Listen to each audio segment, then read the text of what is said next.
Walang campaign materials na mabibigay yung tatay ko. Anong ginawa nyo? Kayo gumawa sa sako. Then this will be 2016 all over again. Let's reclaim the country and give it back to the people. Yon! Po sa inyong lahat, former Speaker Bebot Alvarez, Senator Bongo, Senator Padilla, Mike Defensor, Chairman Alcusi, Congressman Leandro Leviste, Attorney Jimmy Bondoc, Attorney Vic Rodriguez, Attorney J.B. Hinlo, Attorney Topacio, Philip Salvador, Idol, and my idol, Harold Respiso. Attorney Lambino, General Esperon, good to see you, sir. And yung mga hindi ko nabanggit, sa susunod na pagkikita natin. Nako. Kung sino man yun. Baka nagtataka kayo, tumahimik ako eh. Tumahimik ako pagkatapos ng midterm elections. Kasi, wala, talo si Marcos sa Davao eh. Nagpahinga lang ako. Kailangan ko magpahinga kasi 2 taon kaming binanatan doon sa Davao. Yung ginawa ni Bangag, yung alam nyo na, yung ayuda, yun naman yung paraan nila. That was a form of indirect vote buying prior to the campaign period. Yun talaga yun. Yung ginamit niya, so sinabi ko naman sa mga taga Davao, tanggapin nyo lang. Total, buwis nyo man yan. Yung nagsikap dyan, para may pera yung gobyerno, pera nyo rin yung kinukuha nyo. Hindi yan galing sa kanya. Pero yung mga taga Davao matatalino na, they are intelligent voters. Akala kasi, yung claim ng mga kalaban, na kami mga Duterte daw, mga authoritarian, yun, mamatay tao, kaya takot lahat. 2 million, matatakot namin yun. Di bukas patay na kami kung takutin namin 2 million na yan. It is a very highly democratic city, actually. Pagka pumunta kayo, that is why, awa ng Diyos, pasalamat ako, sa Davao ako naging mayor kasi ang mga tao dyan, alam nila anong gagawin nila at mahal nila yung lugar nila. Yon. Kaya kahit pinahihirapan kami, okay lang man, politika. Tapos, Marcos lang. Alam naman natin sa tatay pa lang yan, kawatan.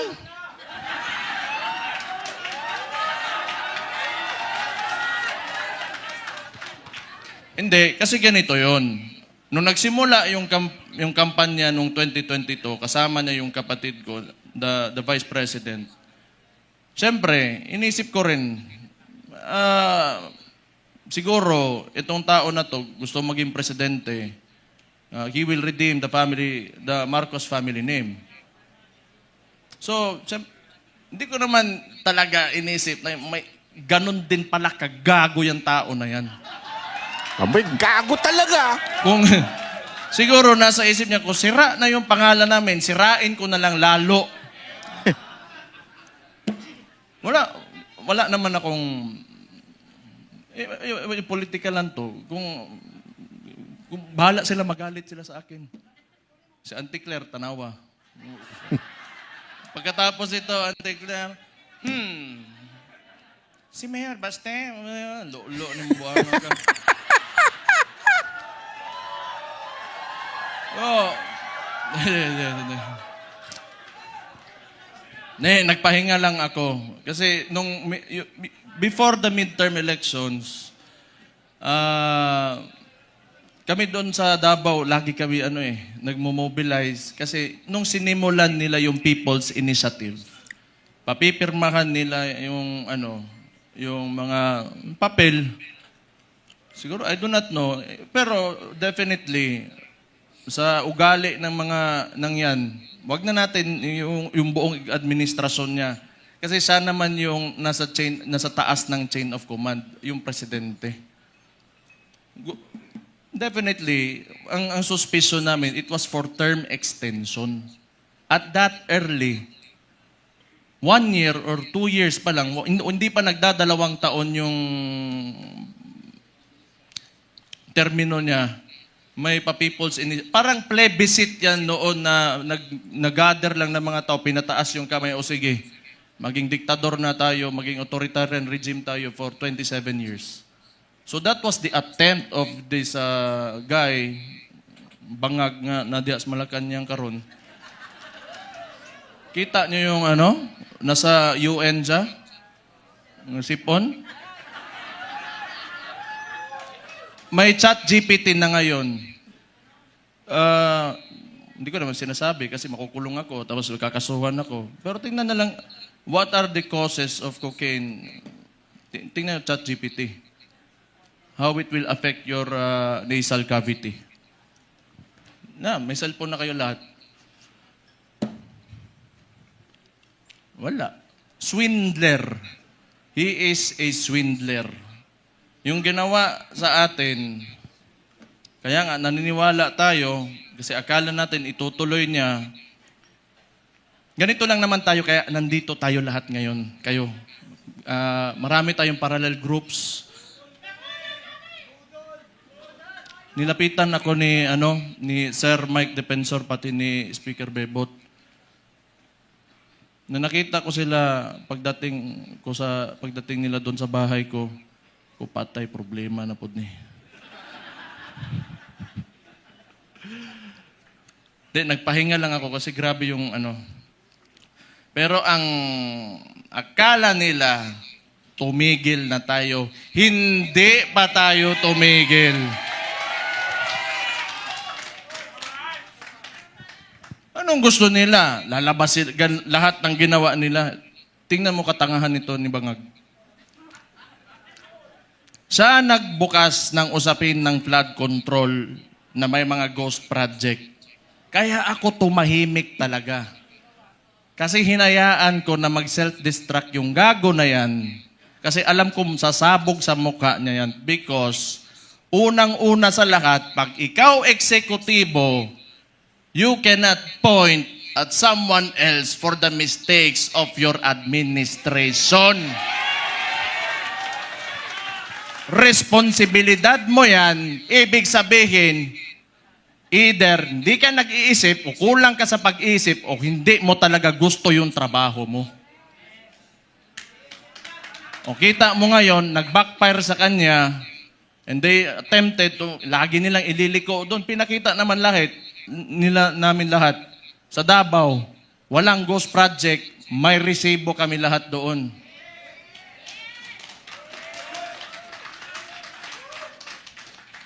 Tingnan nyo, anong resulta ng ginawa nila?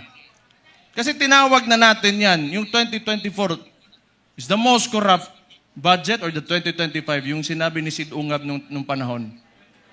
Hindi, lahat yan kasi siya yung nakaupo eh. The most corrupt. Bakit di sila makakilos ngayon na tumaas yung presyo ng langis? Walang pera. Bakit di nila kayang babaan yung VAT, yung panawagan ni Leandro Libiste? Di nila kaya kasi wala nang silang nanakawin pa.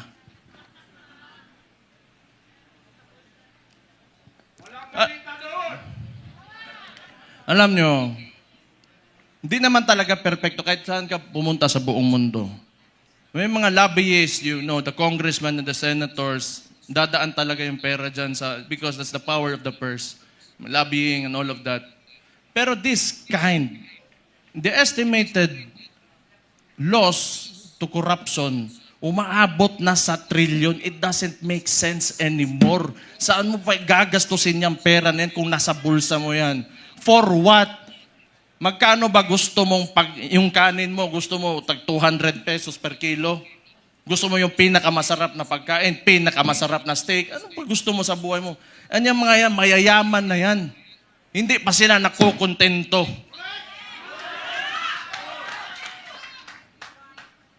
Hindi na lang maawa ba?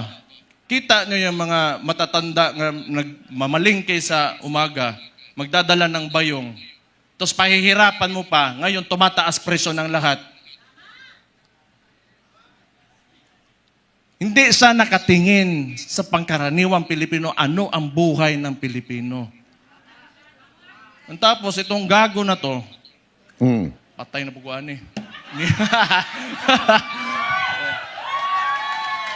Gusto ko man yan, pag inita nila ako, para ano naman, nagpahinga lang ako. Balik na naman tayo, patay na naman sila sa atin. Oy! Oy! Oy! Oy! Ito pang maganda. Ito pang maganda. Tayo, mga parallel groups, ilan? Pila to kabuok? 600 parallel groups. Anong sinabi ng Vice Presidente? Siya ay tatakbong presidente, kumilos na tayong lahat. Yan!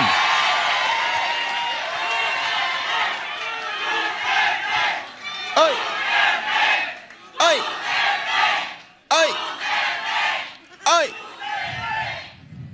Ang gusto ng... Ito ano ko lang, tingin ko lang naman ito kasi hindi ko rin naman talaga mahulaan kung ano nasa isip ng kapatid ko. Tayo, tama yung sinabi ni Rob Rances kanina. May galit tayo. Galit na, lahat tayo galit dito. Kaya nga tayo nagtipon-tipon kasi gusto natin na may pagbabago na nangyari. Kasi yung pagbabago na yon kinuha ni Bongbong Marcos. Nandun na sana tayo. Ayun na. Balik lang tayo kung ano yung plataforma. Ito ha.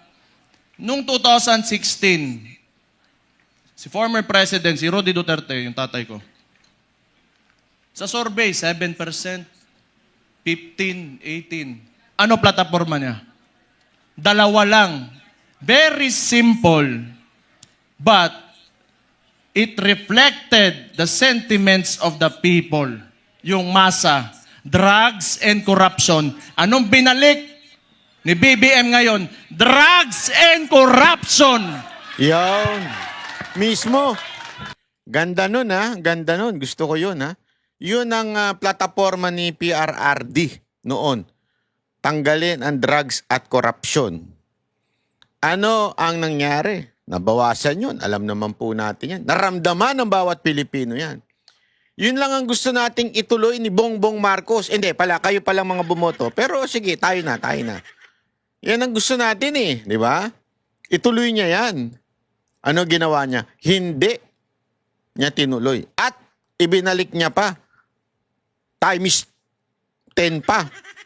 Yung corruption, mas malala kaysa dun sa panahon ni Pinoy na tinanggal ni Pangulong Duterte. Eh yung pagdating sa droga, nako po!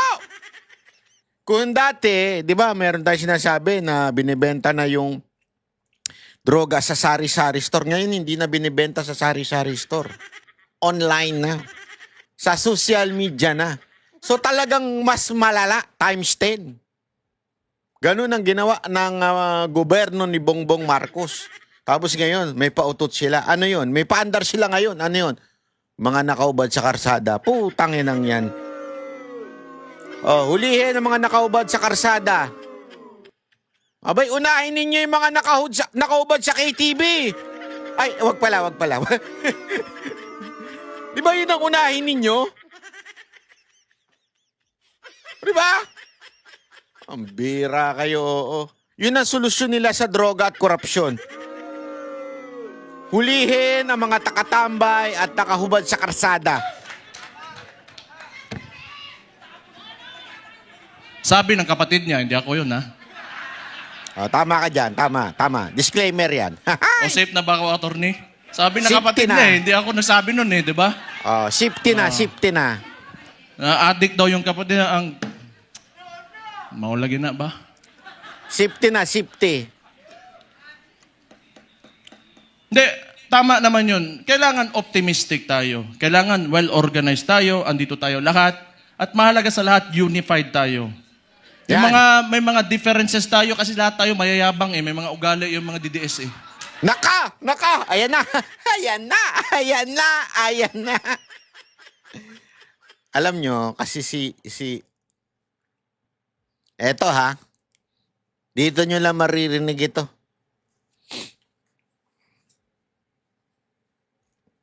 Pwede ba? Itigil na yung putang inang chismisa na yan. Nakakabwisit. Alam nyo, nakakarating yan. Sa tingin nyo ba hindi nakakarating yan kila Baste? O sa mga Duterte? Kayong mga chismosong mga vlogger na gumagawa ng issue. Ganito lang yan ha. Makinig kayo mabuti. Noong panahon ni Bongbong Marcos at ni VP Sara Duterte, ang ginamit nilang plataforma, Uniteam.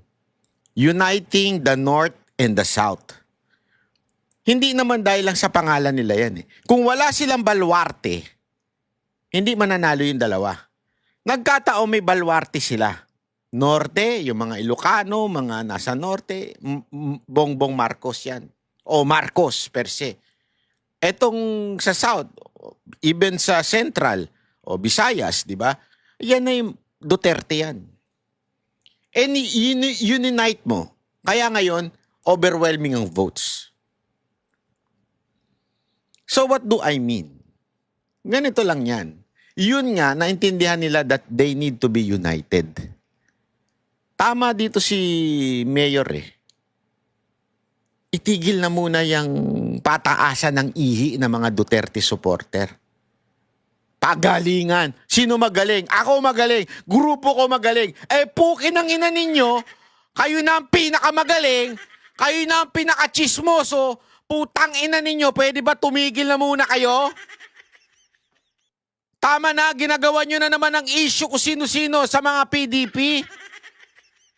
Makipag-unite muna kayo at itulak muna natin si VP Sara Duterte sama-sama. Putang ina nyo kasi, puro kayo kabayutan eh. Kami nga eh, ang dami naming hindi kursunadang vlogger, di na namin binabanatan eh. Bakit? Kasi nga, we have to unite. Tama si ano dito eh. Si Basti dito eh. Bawat DDS, may pagkamayabang din bawat isa sa atin eh. Aminin nyo na. Ako nakaano, may alam ako. O si ganito, may ganire, may ganito. O si ganito, may ganyan. Tapos magchichismisan, magbabanatang kayo, mga puki ng ina ninyo. Puro kayo bayot. Itigil nyo yung kabayutan nyo ha. Mag-unite na muna tayo ngayon. Andiyan na naman kayo, kanya-kanya kayong pa-content eh. Kanya-kanya kayong chismis eh. Para may content kayo, hindi ba pwedeng wag na muna yan? Binagalit nyo ko eh. Diba? Oh. Kalimutan muna natin yon. Oh, tama! Kung tanawa, hambugiro yung mga buang. Oh, di ba? Hambugiro. Oh. Totoo naman eh. Alam ni Basti yan. Alam nyo yung mga gumagawa ng issue sa loob. Di ba? Lagi nyo inaano. Ito, madalas gayong banatan ngayon, si Bongo. Pinariringgan. Kesyo ganito, ganyan. Ito na lang makinig kayo eh. The mere fact that Basti Duterte is there and Bongo is sitting beside him. Hindi plastic yan si Basti. Hindi plastic yan. Kung hindi niya kursunada, hindi niya kursunada. Binabanatan niya. Ilan na binanatan niya na kaalyado? Di ba? Ilan na binanatan niya publicly na kaalyado? Pero bakit ngayon, ang tono niya iba? Kasi nga, again, we need to be united as one for us to win. Kasi there is strength in unity. Pag nawala ang unity among us vloggers, makinig kayo mga puki ng ina ninyo mga vloggers kayo ha, makinig kayo. Ang yayabang ninyo, akala nyo kung sino kayo matalino. Ako hindi ako nagmamagaling. Pero kung paramihan tayo, putang ina nyo, maniwala kayo sa akin, ilalampasuhin ko kayo. Pero anong ibig ko lang sabihin? I have the authority to say this because I want us to be united. Tanggalin na muna yung differences. Yung kanya-kanya ninyong pataasan ng titi, ng pataasan ng ihi. Hindi, sorry huwag kayo magagalit kayo mga vlogger sa akin Kami nga, alam nyo, nakipag-away kami sa mga bisdakeros Pero ano ngayon? Friendship kami, magkakaibigan na kami. We set aside the differences. We learn to love each other. We learn to be united. Bakit? Because we have one cause. Alam niyo yan, number 1 ako dyan. Pagdating sa plastikan, sa banatan, sa kapwa, ako nangunguna dyan. Ayaw nyo nga binanata ko no si Tingking Pinoy. Tama, mali. Diba? Pero number 1 ako dyan kasi if I don't like, babanatan ko. Pero ngayon, kung ikaw ay Duterte supporter, ikaw ay sumusuporta kay VP Sara Duterte, set aside muna natin yung differences natin. Magsama-sama muna tayo. Magsama-sama muna tayo at ipaglaban natin si VP Sara Duterte at ang mga Duterte. We need to unite. Eto, pakiusap ko lang sa inyo, wag na kayo magpataasan ng ihi. Wala kayong karapatan, ha? Wag kayong magmayabang na matalino kayo lang pinakamatalino. Ulul! Tigil nyo yan. Tigil nyo yan. Sinasabi ko na sa inyo ngayon, itigil nyo yan. Kung sino man ang mga manggugulo dyan, gagawa na naman ng putang inang eksena. Asahan mo, hindi baka Duterte yan. Eto, nananawagan na ang leader natin. Ang leader natin na si Baste, nananawagan na. Itigil na yan. Let's unite. Isang tabi na ang kung ano mang pataasan at payabangan nyo dyan. Itigil na. Sumunod tayo sa leader. Kung hindi kayo susunod sa leader, isa lang ibig sabihin yan. You do not belong to the Dutertes. Malinaw? Kinagalit nyo ako. Linggo-linggo. Hindi, linggo ko kasi ni-record to. Monday ko i-upload.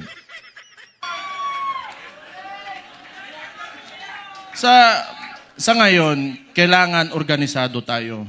Ayan. Kailangan kalimutan muna natin yung mga differences natin. Ayan. Magkaisa tayo. Natumbok mo. At since Baste, Mayor, susunod ang buong Banatero sa'yo. We will follow your command because you are our leader. We will follow you.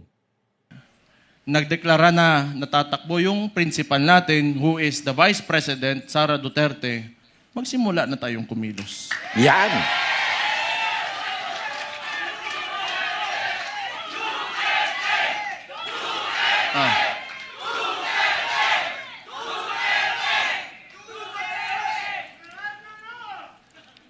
Una, hindi atin ang mainstream media. Yan ang pinakamalaking, pero wala naman di maniwala na sa kanila ngayon. Actually, if you are biased ka towards the article or the headline, you will support that headline. Yung ano lang, traditionally, sanay kasi yung Pilipino na, or yung, not really the Filipinos only, but the entire world, they look up to the mainstream media kasi yun yung historically, yun talaga yung ginagamit na source of information. But we all know na it can be manipulated, and now it is very well manipulated by no, I do not blame them. May iba lang talaga na talagang rabid na anti-Duterte na mga tulad ng Rappler. Pero yung iba kasi talaga, wala yan. Matatakot talaga yan sa gobyerno. Kasi yung gobyerno, yung negosyo mo, lalapitan ka lang yan. Lalapitan ka lang ng BIR, ng ipapasarado ka, takutin ka. I know this because a lot of individuals in Davao, businessmen, were even afraid to come near me. Kasi pag manalaman ng administrasyon na yan, ni Bangag, ika-cut off, pahihirapan, gamitin yun. The bureaucracies of government have been weaponized by this administration. So intindihin na natin yun. Intindihin na natin yun. What we can do is, we go back to the roots. We campaign for our candidate. Wala rin naman tayo, kasi hindi rin naman tayo papansinin ng mga mainstream media because, lahat, masang Pilipino man tayo. So we do what we do best. 2016, anong ginawa nyo? Walang campaign materials na mabibigay yung tatay ko. Anong ginawa nyo? Kayo gumawa sa sako.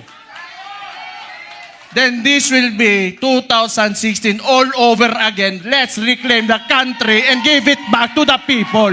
Yon!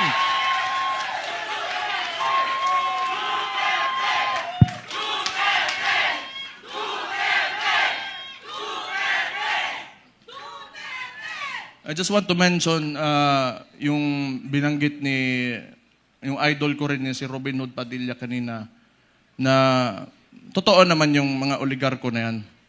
They are in control of, walang nawawalang oligarko sa buong mundo. Lahat ng nations in the entire world have oligarchs. Ito lang naman talaga. Kontrolado ba ng mga oligarko yung namumuno ng bansa? Yun ang mahirap. Ang kailangan natin, they have to be separate so that yung leader of that country can protect the people from exploitation of these oligarchs. Kaya hanggang ngayon, ayaw pa rin nila sa amin dahil binangga yan, walang iba kundi si Rodi Duterte lang. Yon! Ay! Ay! So siguro naman, yan, nag-declare na yung kapatid ko and we're going into the 2028 elections. Pakiusap ko lang sa mga oligarko, may mga mayayaman, malalaking negosyante talaga that have command of the economy. Maawa naman kayo sa mga tao. Maawa naman kayo sa mga tao. Give this country a chance na sumarap din ang buhay ng yung mga naglalakad lang sa daan, walang mga sasakyan. Yung sinabi ko kanina, it really breaks my heart. Yung living conditions ng tao ngayon. Sometimes, it makes life harder to live seeing this. Sa totoo lang.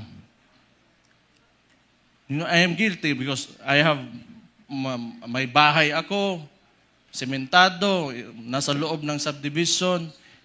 It makes me feel so bad that the other Filipinos, my countrymen, have to suffer.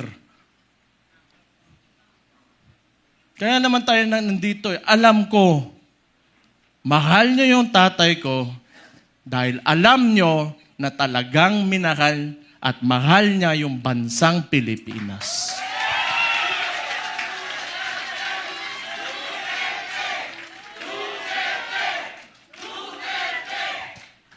We have to, turn this around. We have to make this country turn around. Hindi pwedeng ganito. Andun na tayo. Alam ko, kahit yung tatay ko nasa Netherlands, binigay sa mga dayuhan. Alam ko, nandito pa rin kayo kasi naniniwala kayo, pinakita ni Rodi Duterte na kaya pala natin angatin natin ang ating bansa. You know what? Kayo lahat mga Pilipino, do not settle for this. You deserve better.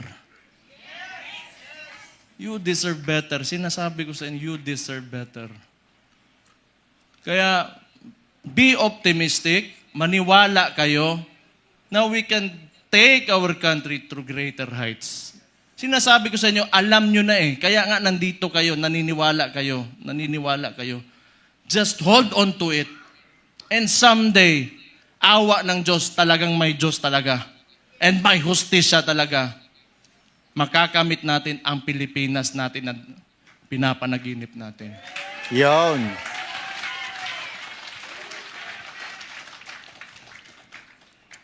Isa,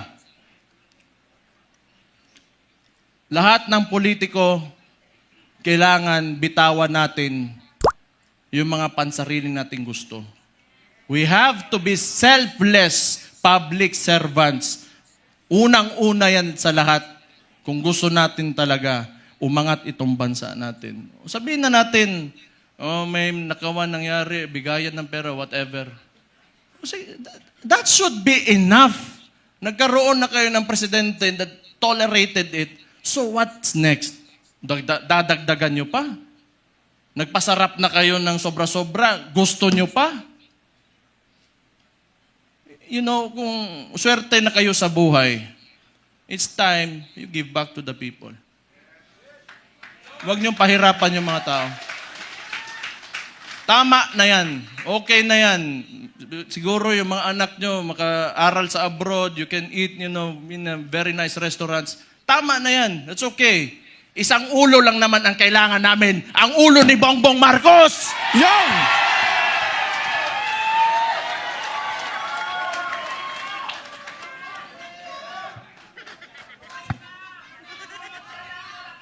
Kaya,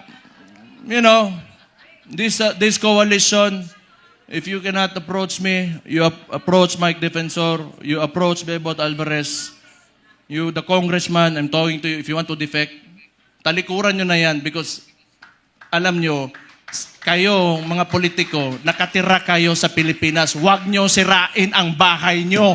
Yon!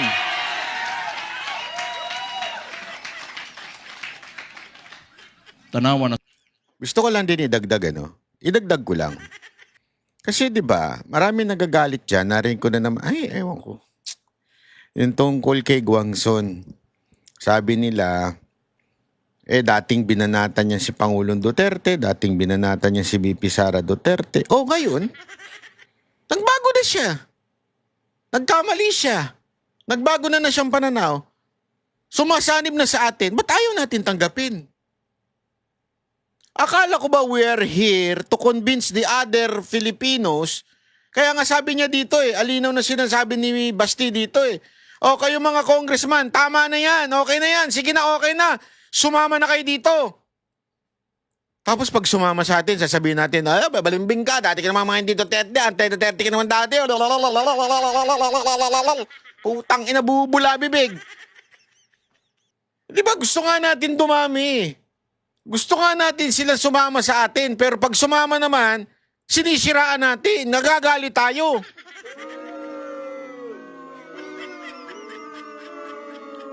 Hindi tayo dapat same na mga pinklawa na may cancel culture. Yung cancel, kinakancel. O ikaw, ayaw ko na sa'yo, cancel. Ano ngayon, kunwari, dating anti-Duterte, pero ngayon, nandito na sa atin. Pwede maganda. Di ba yun naman ang goal natin? Magbaligtaran na lahat ng mga congressman, sumama na sa pinaglalaban natin. Ngayon, nagagalit kayo. Labo nyo. Kanino kayo makikinig? Kay Baste o sa ibang tao? Ako, kay Baste ako. Suko na bugo.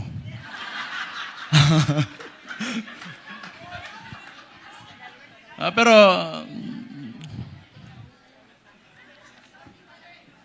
tama yun kasi si Martin, wala naman. Si Bongbong na ang sunod. Tama yun. Si Martin yung talagang mautak na marunong magmaniobra ng Congress Ngayon, baka si Charis.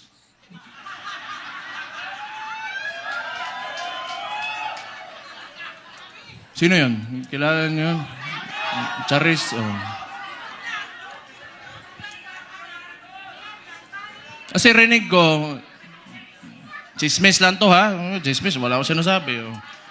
Puppet speaker lang yan yung speaker ngayon. Hindi ko lang alam sino yan, Charis. Basta narinig ko, Charis daw.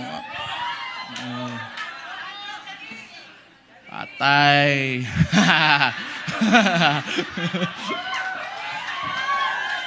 Hala mo diha. Basta ako, nagsalita na ako. Yun yung nasa puso ko, yun na nasa isipan ko. Kung maniwala kayo, okay. Hindi kayo maniwala, okay lang din. Kung hindi ko maniwala tayo dito lahat, nabangag talaga yung gagawin nasa taas, alam nyo na anong gawin nyo.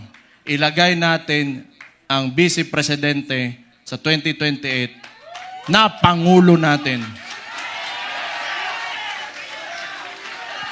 Ito lang, yung mga nananawagan na gusto natin ng radical, yung revolutionary movement. Gusto nyo? Sumama kayo kay Leandro Libiste.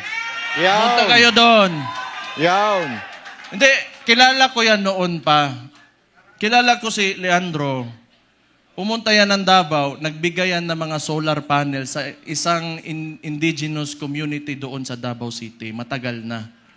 So, may ano yan sa CSR na ginawa doon. Kaya mabait yan na bata.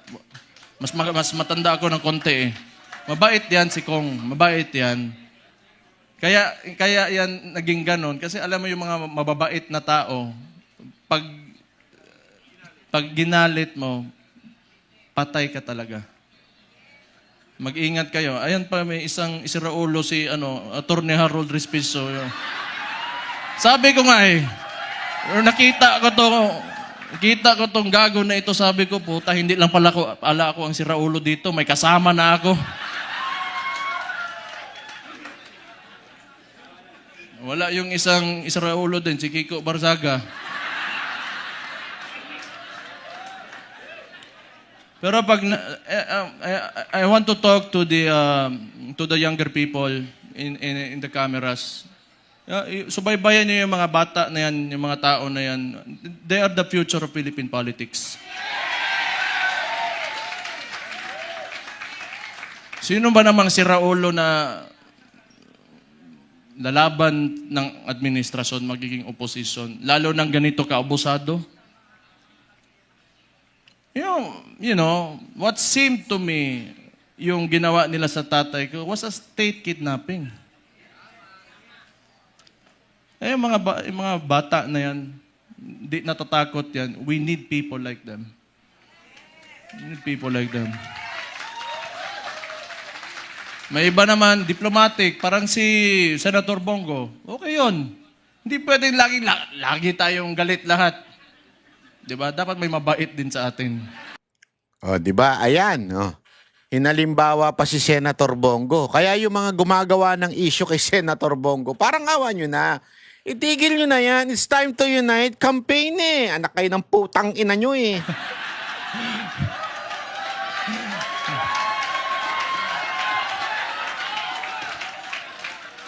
Hindi, good nature na tao si Senator Bongo.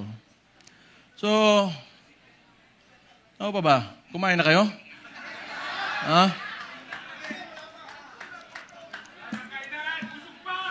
So sige.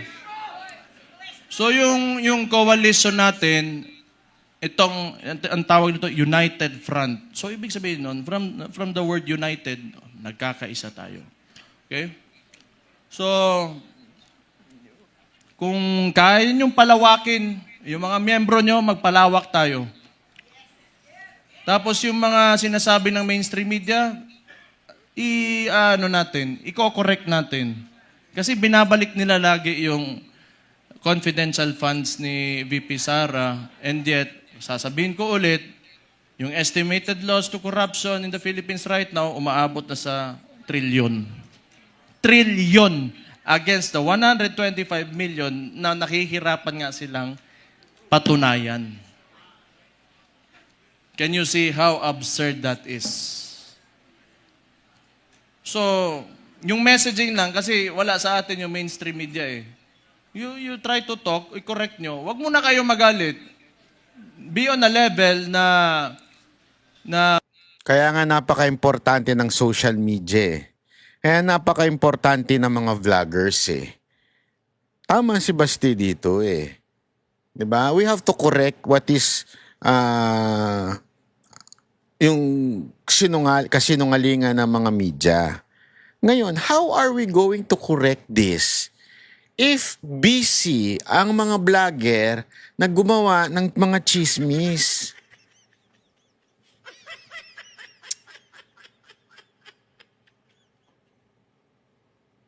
Alam mo, ang dami lumalapit sa Banateros eh.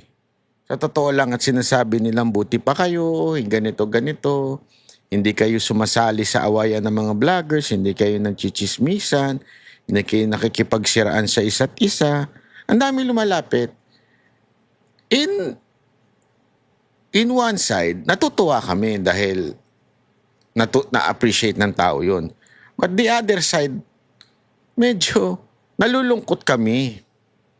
Kasi hindi naman namin kakayanin din lahat. Ano to? Yung sabihin, hindi ko sa sinasabing kabilang, okay? Hindi yun ang sinasabi ko. Pero kung yun ang magiging lagi na lang sasabihin, buti pa kayo, yung iba kasi ang hilig sa chismisan, ang hilig content, yung chismis, awayan, intriga. Alam mo kasi ang Pilipinas, nature na kasi natin mga Pilipino na mahilig sa chismis. Since mahilig kayo sa chismis, marami tuloy mga vlogger na for the content, for the views, o para dahil sa pera, pinapasok ang chismis, hindi nakafocus doon sa tamang balita. Kasi, tama nga naman, mas exciting pag chismis. Mas manunood ang tao pag chismisan ang pinag-uusapan nyo. Kaya nga for the views eh. Pero, mga kapatid kong vlogger na sumusuporta kay BP Sara Duterte, pwede mag-focus muna tayo kay BP Sara Duterte. Itigil nyo muna yung gawa-gawang istorya. Yung bulong-bulungan dyan, kaka-irritate eh. Putang ina naman eh. Please lang, concentrate muna tayo. Kasi pag kayo na-focus dyan, hindi na natin masuplak yung mga balita na mali. Ito yung sinasabi ni na dapat itinatama natin yung mga balita. Gusto nyo lang iparating yung opinion nyo at tingin nyo sa kung sino man makakausap nyo. So mga panya lang tayo, malinis. Wag na natin gayahin yung mga putang ina, grabe kahugaw. Ang dumi talaga ng politika. Ako kasi okay lang ako. Wala man akong pakialam sa sarili ko. Wala talaga akong pakialam kung ano-ano sabihin mo. Basta ako, ginagawa ko na yung trabaho ko. Pag yung araw na tumakbo ako dyan, tapos di ako nanalo, ibig sabihin tapos na ako. Pero wag nyo, I've been experiencing this ever since I went into politics. No. Ever since Rudy Duterte became the president, and the world is a nasty place. It's really nasty. So, tingin ko tama naman yung sinabi ng Vice Presidente. Magkampanya lang tayo, maayos. Kung ano man yung mga plataforma niya, pinakita niya na mga nagawa niya, yun ang sasabihin natin. Huwag na tayong pumatol. Tama yun, huwag na tayong pumatol. Kasi ayaw ko rin. Ako na lang, gusto kansawanay man ng Claire. Ante-Claire. Masuko, magagalit na naman yan eh. Alam ko eh. Sasagot na naman yan. Buwang? Buwang.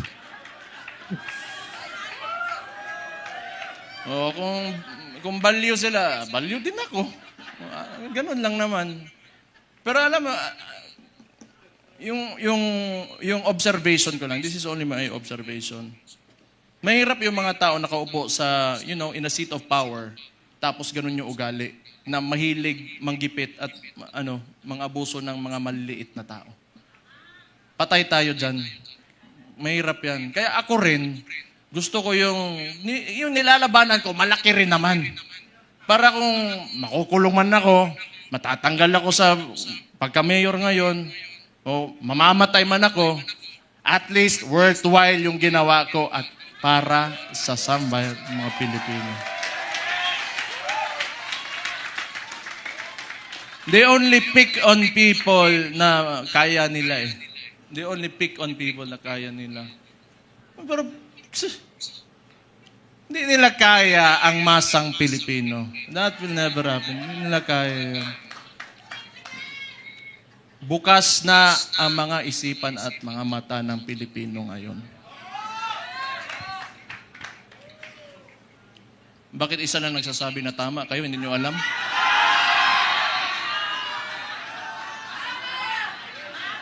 Energy level 10 nga daw eh. Ano, eh, not following instructions.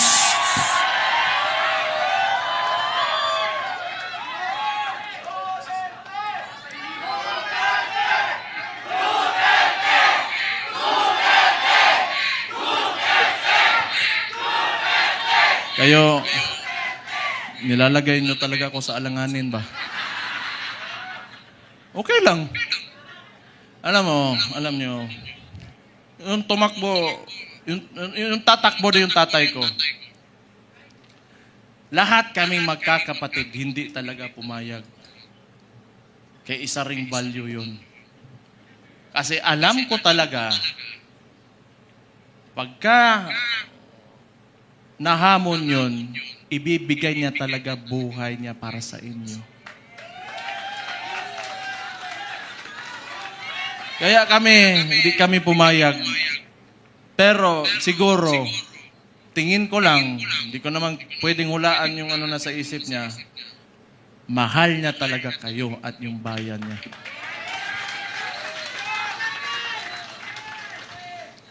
Kaya ngayon, pagka pumupunta ako ng Netherlands doon sa detention unit, kinakausap ko, can never imagine someone would, like an actual individual in front of me that would actually give away his freedom and his life for his country. Kahit tatay ko siya, I am so amazed. And I am very, honored that he is my father. Yun, grabe yun.